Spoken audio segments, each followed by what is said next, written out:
Welcome to the Eric Avisar Show, where today Manchester City hosted Tottenham Hotspur at the Etihad, and really just one of the most exciting and entertaining matches of the season from a neutral's point of view.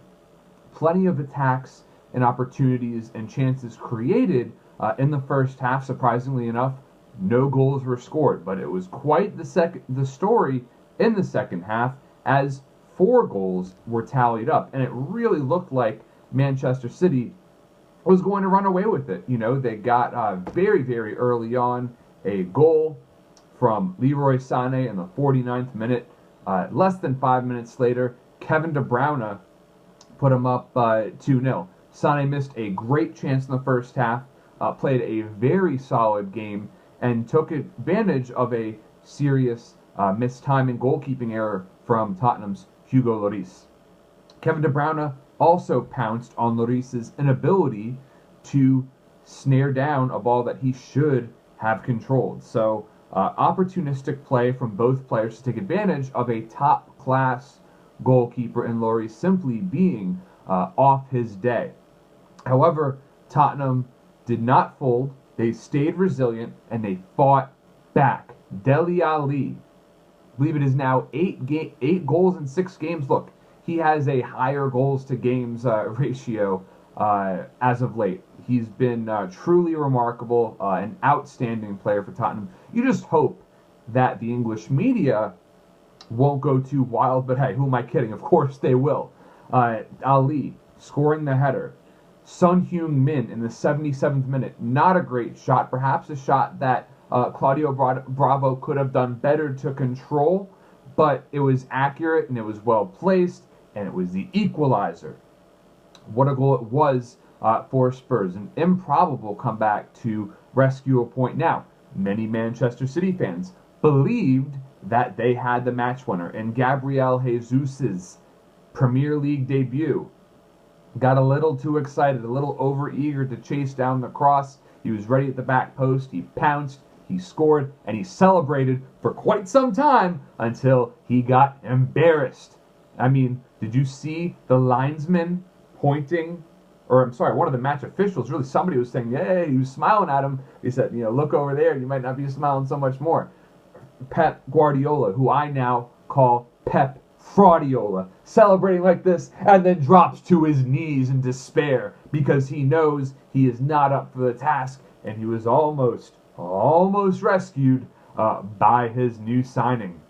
And this result is just going to plunder Fraudiola further and further into despair.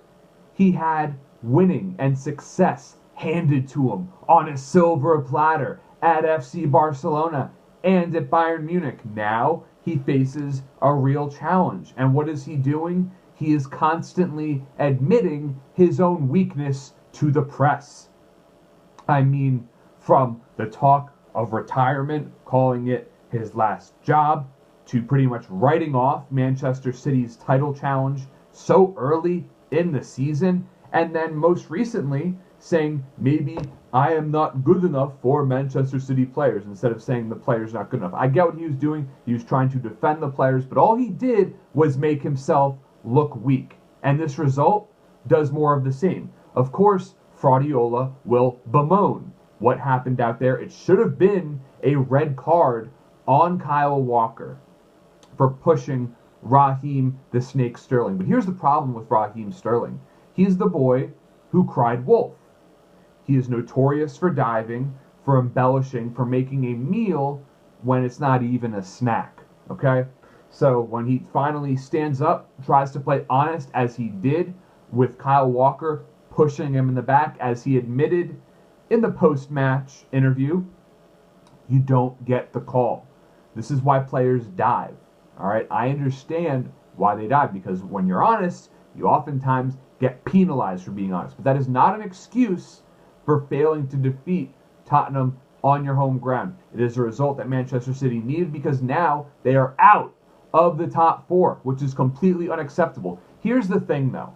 If Pellegrini had ever finished outside the top 4 or any other predecessor to Guardiola under this ownership, they would be axed, gone, done. Guardiola has been given a longer leash because the leadership there believes in him so much. I think they know deep down that finishing outside of the top four is a distinct possibility, especially now that they're out of it.